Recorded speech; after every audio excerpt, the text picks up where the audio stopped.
Ele tava dormindo. Era. É, pois ela mijou lá no tapete. Pode pegar o tapete que ela mijou, essa safada.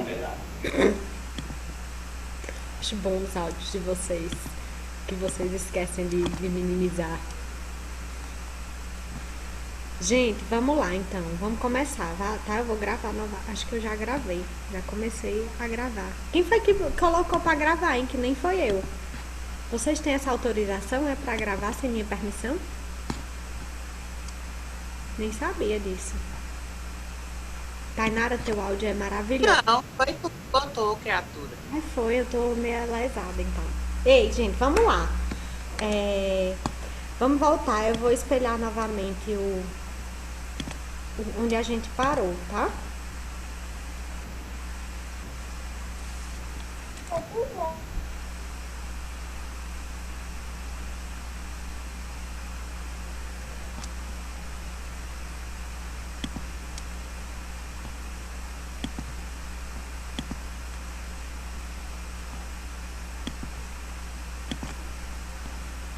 Então, assim, gente, nesse segmento desse capítulo 15, né, o autor ele apresenta três movimentos, né, que perpassam a psicologia organizacional. Ele diz que são três movimentos em que o psicólogo atua. Né? Movimentos é ir e vir. Eu não fico só em um determinado lugar. Eu preciso ir para um terceiro movimento, depois ir para o segundo, depois do primeiro e para o terceiro. Então, eu estou em constante mobilidade dentro da organização por essas tarefas. E aí ele diz que, em geral, os psicólogos organizacionais do trabalho têm algumas práticas que são tradicionais. Prática tradicional é uma tradição. Todo psicólogo organizacional faz uma dessas tarefas. E aí ele traz pra gente essas tarefas aqui, tá? Análise do trabalho, recrutamento e seleção, treinamento e desenvolvimento e avaliação de desempenho, tá? Eu vou explicar para vocês cada uma delas, tá? Mas o que é que eu quero que vocês foquem? Eu vou explicar isso aqui, mas a gente vai ver detalhadamente cada uma dessas atribuições no próximo semestre na disciplina de gestão de pessoas. O que eu vou explicar para vocês é um resumo das nossas, né, possibilidades de atuação. O que é que significa análise do trabalho? É uma prática tradicional que envolve a descrição de cargos de pessoas. Né? Então, eu vou descrever se aquele trabalhador, né, atende aquilo que as organizações esperam como tarefa. Então, eu analiso qual é o trabalho que quem é o líder da turma, é Gabriel, por exemplo. Eu vou fazer uma análise do trabalho de Gabriel enquanto líder da turma, né, 321. Como eu faço essa análise? Vou fazer verificando se quais são as funções de um líder. As funções de um líder é essa. Quais são as competências que Gabriel tem? Atende ou não atende ao que a empresa necessita? Às vezes eu encontro que ele precisa desenvolver outras competências. Às vezes eu acho que ele tem mais, então ele precisa ir para outro cargo que atenda melhor, para que a gente aproveite melhor as competências dele. Então, isso é a análise do trabalho. Eu analiso o cargo e a pessoa que ocupa o cargo, tá? Isso é a análise do trabalho que psicólogos realizam. Recrutamento e seleção, eu acho que a gente já falou bastante sobre isso. O recrutamento e seleção, né? Então, ele atende, Genilson. Aí o feedback, Gabriel. Você atende às necessidades da turma enquanto líder. Que bom. Menos mal. Menos mal, né? O trabalho que dá. Gente, e o recrutamento e seleção a gente já falou bastante, né? Que é o quê? Atrair pessoas para determinadas vagas e fazer seleção de forma criteriosa. Então, isso é um trabalho tradicional. Treinar e desenvolver. Então, nós, enquanto psicólogos, a gente trabalha muito com o processo de treinamento para desenvolvimento de comportamentos que as pessoas precisam desenvolver atualmente para aquela empresa, né? E que outros comportamentos eu quero que aquele funcionário desenvolva para um cargo futuro dele, tá? Deixa eu só responder aqui a uma pergunta. Sobre a análise do trabalho, são as pessoas já empregadas para realocar baseado na otimização da empresa. Então, dá para rebaixar, demitir o colaborador? Sim. Eu não posso rebaixar. Ou eu demito, ou eu subo ele. Nós depois desde que um funcionário ocupe um cargo mais alto na empresa, eu não posso rebaixar ele, só posso subir ele, porque isso é assédio, tá?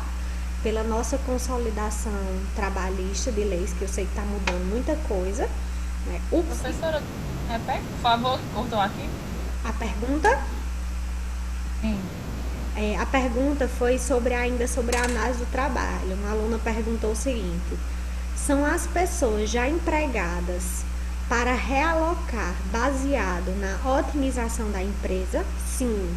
Então, eu sou convidada para as organizações para analisar, né, o perfil comportamental dos trabalhadores e se eles atendem àquilo que a organização espera dele para o trabalho, ou se supera as expectativas. Então, eu analiso, por exemplo, dentro de uma organização, se determinados funcionários podem assumir posições de liderança, se a empresa deve investir em treinamento nela.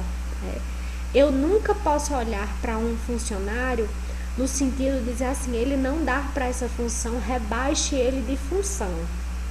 Por exemplo, ele é supervisor de esteira e ele vai voltar a ser operador. Não posso, isso é ilegal, isso está previsto na nossa consolidação de leis trabalhistas. Eu não posso rebaixar o funcionário de cargo, eu só posso subir. Ou eu demito. Aí, demissão eu posso fazer, tá? Não eu enquanto psicóloga, não é indicado psicólogo demitir, mas eu posso sugerir uma possível demissão se eu verificar que o funcionário não atende às expectativas da empresa, ou pensar em outras estratégias de, ao invés de demitir, vamos qualificar, vamos desenvolver as competências que ele necessita para o trabalho, tá? Ficou claro isso? Então, assim, outro tipo de atividade que a gente realiza, né, como eu estava falando, é o treinamento para desenvolvimento de comportamentos para o que eu quero que ele desenvolva agora, já, imediatamente, como também para vislumbrar que aquele determinado funcionário possa se desenvolver para atingir um comportamento a longo prazo. Vocês, enquanto estudantes de psicologia, vocês estão em processo de desenvolvimento, tá? Por quê? Porque vocês estão adquirindo comportamentos que vocês vão utilizar num cargo de psicólogo futuramente, certo? Então, vocês estão em processo de desenvolvimento, mas a cada aula, a cada semestre, vocês são treinados para desenvolver competências que vocês vão utilizar naquele semestre específico. Ficou claro essa compreensão de treinamento e desenvolvimento? Sim? E aí outra atividade tradicional do psicólogo é a avaliação de desempenho, né? Que é avaliar se aquele profissional atende ou não às expectativas do trabalhador em termos de métrica. O que eu chamo de métrica? De medida. Então, eu tenho um crivo. O que é crivo? É um padrão de comportamento que eu preciso que as pessoas desenvolvam na empresa. Se aquele funcionário foge ou não aquele padrão. Se ele supera as expectativas ou se não supera. Então, a avaliação de desempenho são várias técnicas, são várias ferramentas que a gente tem à nossa disposição e que vocês vão se aprofundar sobre como nós, enquanto psicólogos, podemos utilizar a avaliação de desempenho nas organizações no próximo semestre na disciplina de gestão de pessoas, tá certo? Então, essas são as práticas mais tradicionais que quase todos os psicólogos desenvolvem, tá bom? Professora, a diferença desse último para o primeiro da análise seria o instrumento que utiliza? Isso, o instrumento que utiliza e porque eu, enquanto analista do trabalho, eu estou analisando a tarefa do trabalhador. Se ele realiza uma tarefa de forma que ele tem o perfil para aquele cargo. Na avaliação de desempenho, eu, enquanto psicóloga, eu não avalio o desempenho. Eu só sou a responsável sobre o processo de avaliação. Então, eu sou responsável por orientar os gestores a terem atenção a determinados comportamentos. Eu crio um processo, um programa de avaliação de desempenho para a empresa. E aí, eu, enquanto psicóloga, sou a mediadora do processo de avaliação de desempenho. Eu não avalio as pessoas que não são subordinadas a mim. Por exemplo, uma avaliação de desempenho deixa eu tentar dar um exemplo para vocês. Eu criei um processo de avaliação de desempenho para a Unileão, tá? Como é esse processo de avaliação de desempenho para o corpo técnico administrativo? Eu sou psicóloga de lá, né? Na época, eu era analista de RH de lá, e a gente criou um programa de avaliação de desempenho, né? Por que um programa? Porque a gente criou isso para que as pessoas, né, recebessem feedback sobre o desempenho dela, para que a partir da avaliação de desempenho que os gestores diretos, por exemplo, a Leon tem mais de 500 funcionários, eu não tenho, né, como avaliar o desempenho de um funcionário que trabalhava lá no campo saúde se eu trabalhava no campo Alagoa. Então, o que eu fazia? Convidava os gestores dessas pessoas, dos setores, e ensinava para eles, né, como era essa ferramenta, esse instrumento de avaliação de desempenho. Vocês lembram da avaliação institucional da CPA, que vocês avaliam os professores no final do semestre? Lembram que vocês preenchem isso, ou pelo menos deveria preencher? Acho que Gabriel sabe muito bem o que é isso. Aquela avaliação que tem quase todo semestre para você avaliar o professor, para avaliar a faculdade. Ali é uma avaliação dos clientes. Vocês avaliam o nosso desempenho enquanto professor. Do mesmo jeito, né, é nós psicólogos mediando essa avaliação de desempenho na organização do trabalho, tá certo? Então, eu vou apenas capacitar os gestores para avaliarem de forma coerente, sem julgamento pessoal, mas um julgamento profissional sobre os colaboradores que são subordinados a eles, entendeu? Então, o nosso papel enquanto psicólogo na avaliação de desempenho é organizar a logística dessa avaliação de desempenho, tá bom? Posso passar? Isso é o primeiro movimento de práticas tradicionais. O segundo movimento tem uma ampliação de intervenção. Então, nós enquanto psicólogos, a gente pode ampliar nossa atuação, né, a partir do trabalho na área do departamento pessoal. Acho que Marcelo trouxe para vocês alguns tipos de trabalho que ele fazia, porque ele trabalhava dentro da área da administração pessoal. O que é essa administração pessoal? É trabalhar com folha de pagamento, é trabalhar com processo de benefícios, de salário mesmo de funcionário. Então, o departamento pessoal, a gente precisa conhecer muito sobre, né, sobre questões trabalhistas, legais sobre o trabalho. Então, a administração pessoal é o psicólogo entender sobre olerite, que é a folha de pagamento, que é o extrato o que é descontado, o que não é descontado. Isso, gente, nós não aprendemos na faculdade de psicologia, tá? Eu não ensino isso para vocês, o professor Ito, a professora Silvia não ensina isso para vocês, isso não tá na nossa menta.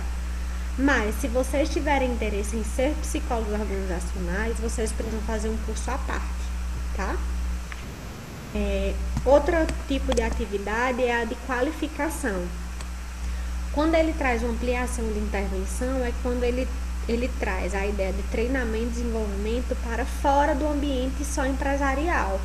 Então, eu começo a promover cursos de qualificação extra-empresa. Então, eu, enquanto psicóloga, eu procuro desenvolver cursos de extensão, cursos de curta duração para desenvolver e qualificar as pessoas para o mundo do trabalho, independente de qual empresa eles estiverem, entendeu? Qualificação tem a ver com orientação, né, para o trabalho de forma, né, desvinculada de uma empresa, é como consultor mesmo, tá certo? Professor externo. Outro tipo de atuação é voltada às condições de trabalho e higiene. O que é isso? O psicólogo começa a trabalhar com a saúde do trabalhador, analisando as condições de trabalho, se é um trabalho que é periculoso, que traz dano à saúde, o risco de vida ao trabalhador. Então, ele faz uma intervenção mais voltada ao mundo do trabalho, num contexto de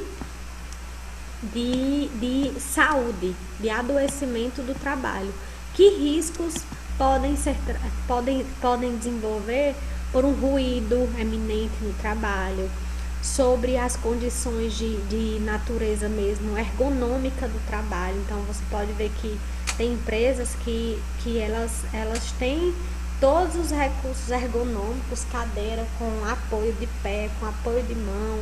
Acho que vocês já devem ter visto em algum lugar essas empresas que desenvolvem esse tipo de trabalho, tá? E isso também é uma responsabilidade do psicólogo observar se o trabalho, as condições de trabalho e higiene mesmo, né, interferem no trabalhador, na saúde do trabalhador.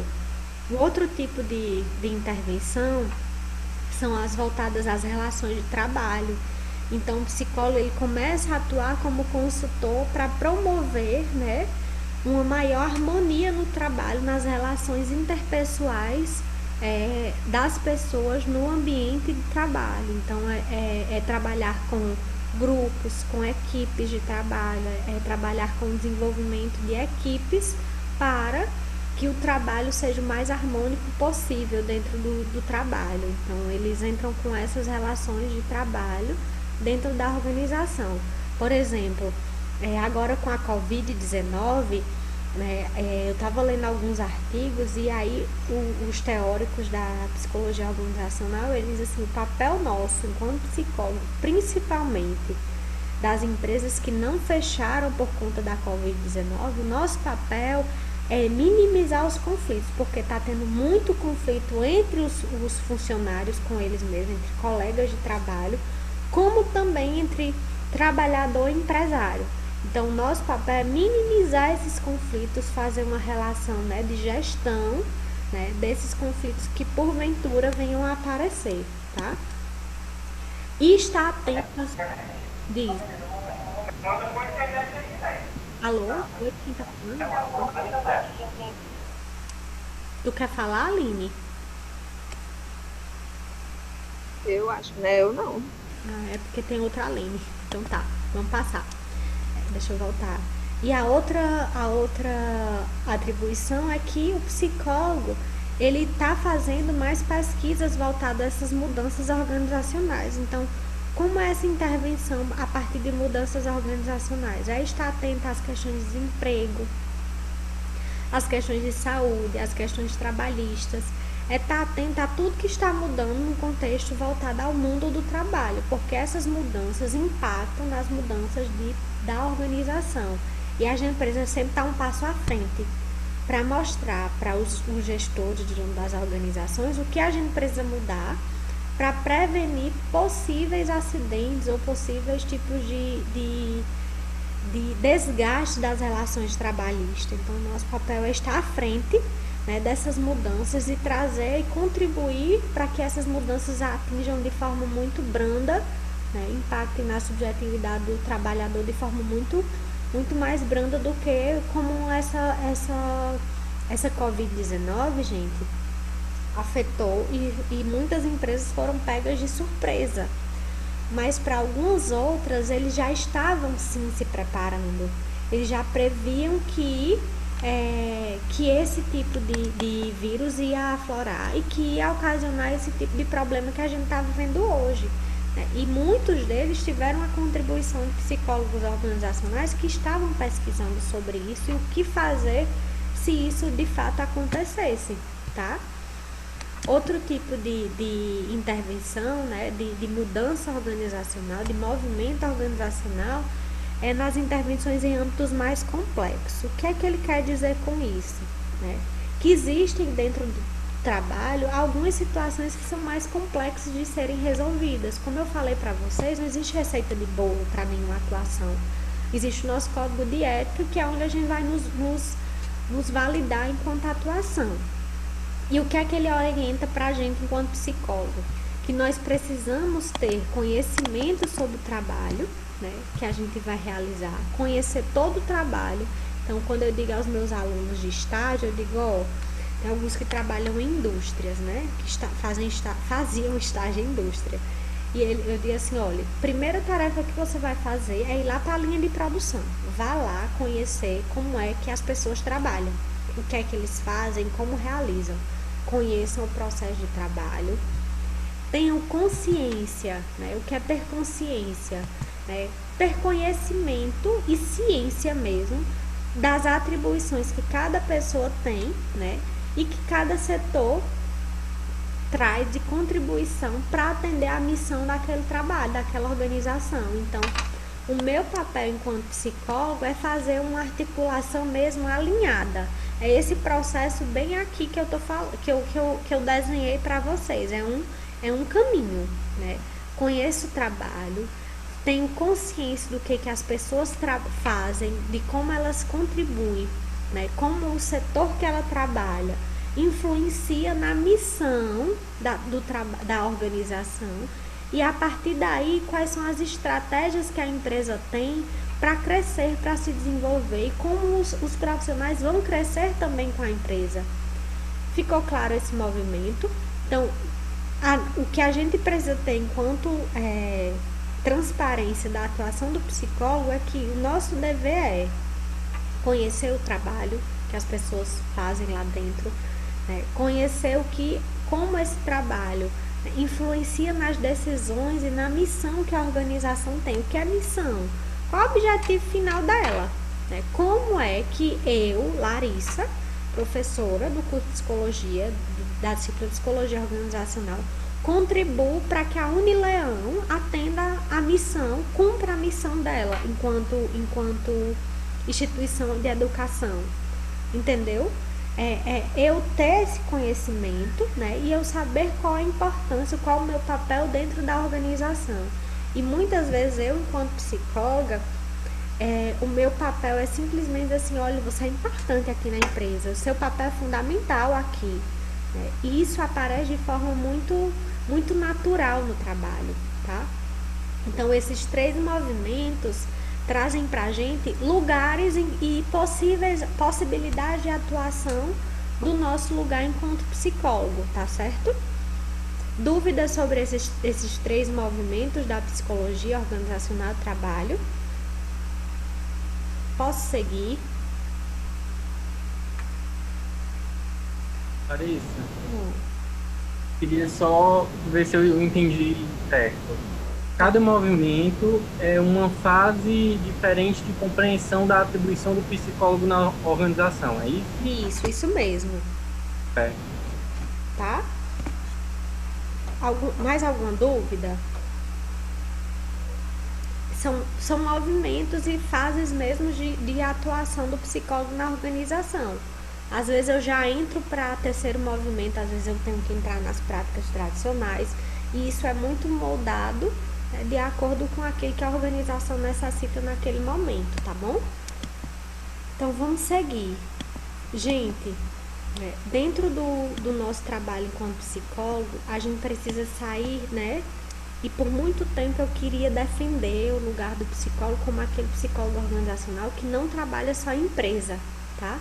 Eu acho que isso também tinha muitas questões minhas de não saber, né, o lugar do psicólogo. O psicólogo organizacional, ele tem uma visão, né, também para o trabalhador informal, para o trabalho informal. O que é um trabalho informal, gente? É o trabalho que ele é feito sem carteira assinada, né? Ele tem uma remuneração, mas ele não é previsto, né, uma legalização sobre o seu trabalho, ele é informal, né? Por exemplo, os trabalhadores que ficavam, né, agora me veio um insight, como é que estão as pessoas que vendiam comida ali em frente à faculdade, né? São todos trabalhadores informais, né? Tainara, como é a tua pergunta? As consultorias o quê?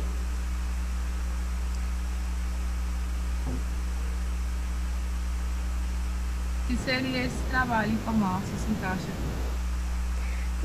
Assim, por exemplo, eu enquanto consultora, eu não trabalho informalmente. Por quê? Porque eu preciso ter sempre... Eu posso trabalhar informalmente em que sentido? Não é nem informal, porque eu tenho um CRP, eu tenho um conselho que me rege, que me faz eu não ter um trabalho informal. Mas as consultorias, elas não se encaixam nesse trabalho informal, porque em geral elas precisam ter CNPJ. Então eu estou consolidada, então eu tenho uma relação contratual com as empresas que eu presto consultoria, a gente assina um contrato de prestação de serviço, entendeu? Então as consultorias não é um trabalho informal. Eu, enquanto psicóloga, eu olho para os trabalhadores informais e percebo como é que esses trabalhadores se relacionam com o mundo do trabalho. Como é para eles trabalhar de forma informal? Eu acho que eu não sei se eu dei essa dica de filme para vocês, mas tem nas indicações de filme para vocês, eu assisti esses dias, estou me guardando para quando o carnaval chegar. Esse documentário, gente, ele é extraordinário.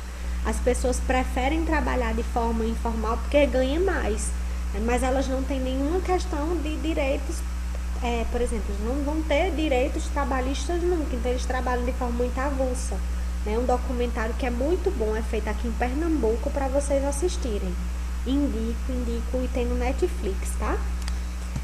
O psicólogo também trabalha com pessoas excluídas, né? Ou a quem pretende ingressar nas atividades formais, né, de trabalho. Ou seja, eu enquanto psicóloga, eu olho para essas pessoas que precisam, né, se realocar. Então aí entra muito meu trabalho enquanto qualificadora, né? Eu qualifico as pessoas para que elas possam se realocar no trabalho.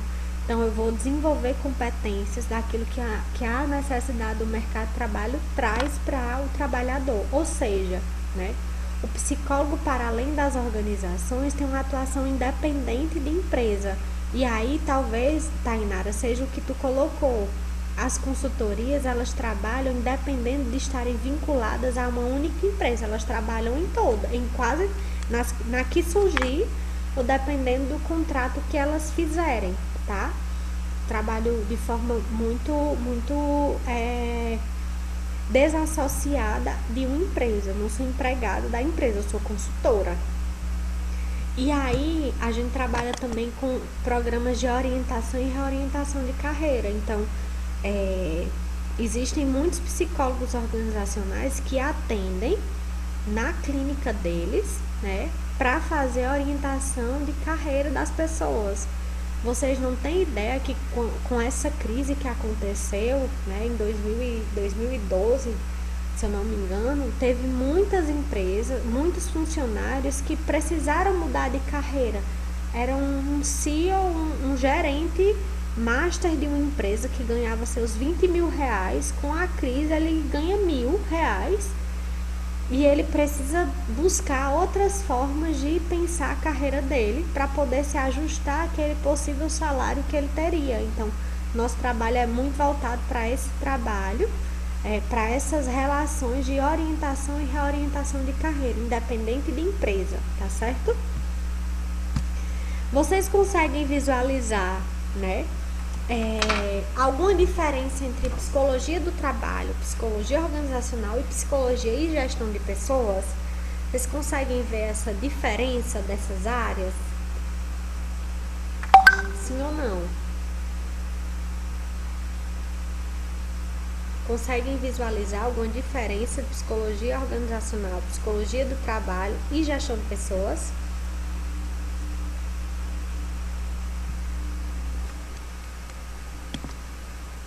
Boa, Giovana. Vamos fazer o seguinte, faltam 10 minutos para a gente encerrar a nossa aula de agora. O que é que eu vou fazer com vocês? Na próxima aula, a gente dar continuidade a esse conteúdo, tá?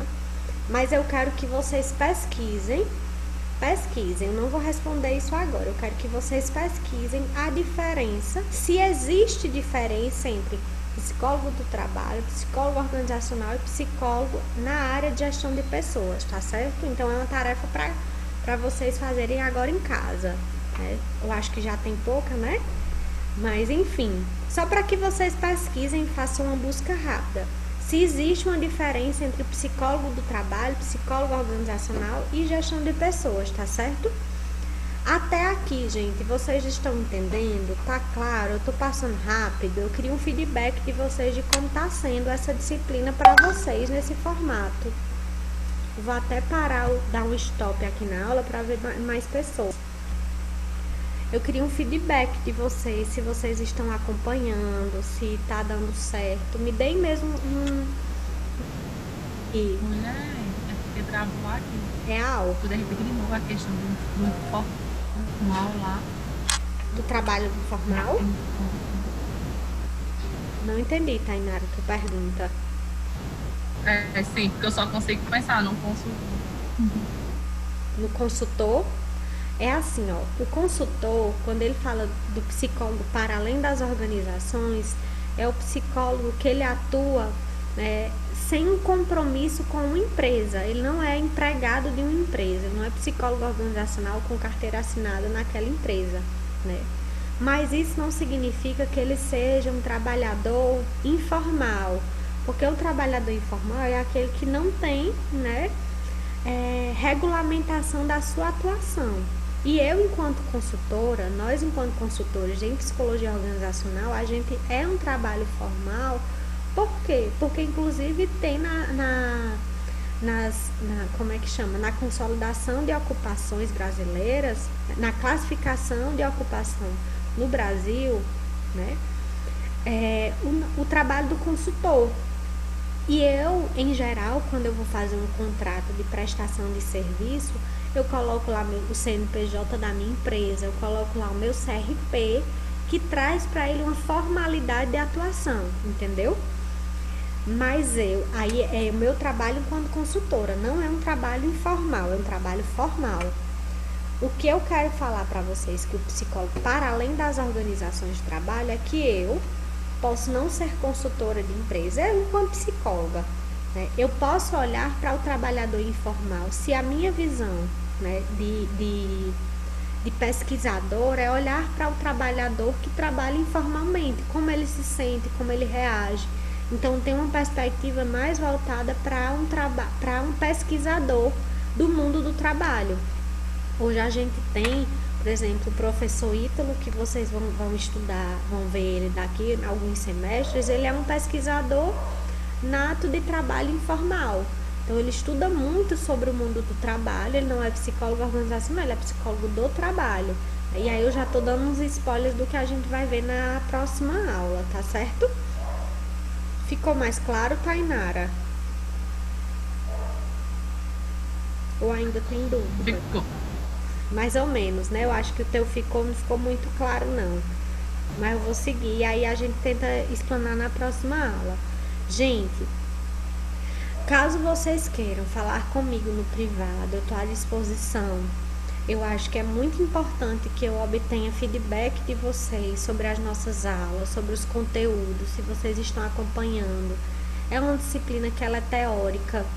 Eu estou tentando trazer alguns exemplos práticos, trazer profissionais para a gente articular, para tentar dinamizar, tá? Mas eu espero que vocês estejam acompanhando, né? Na próxima semana a gente faz uma discussão mais aprofundada sobre essas diferenças do trabalho. Se vocês não estiverem entendendo, a gente volta. A gente só segue quando vocês estiverem compreendendo o conteúdo, tá bom? Não vou encher vocês de atividade, de conteúdo, se vocês não estiverem se sentindo confortáveis para seguir. Mas, por favor, me dê esse feedback. Se não quiser falar aqui, mandar no privado, eu estou à disposição, tá bom? Tranquilo por aqui? Sim ou não, gente? Podemos encerrar, então, nossa aula por hoje? Então, pronto. Então, até a próxima terça-feira. Eu vou colocar essas aulas no Moodle e os links também vou disponibilizar para vocês, tá bom? No grupo. Um beijo, fiquem com Deus e fiquem em casa. Sempre. Beijo, Leila. Tchauzinho. Tchau, gente. Boa noite. Tchau, tia. Beijo. Vai postar quando, prof? Eu tô planejando postar a partir de amanhã, tá? O link. Porque ele vai baixar e aí eu vou disponibilizar amanhã Tá no bom. YouTube, tá? Beijo.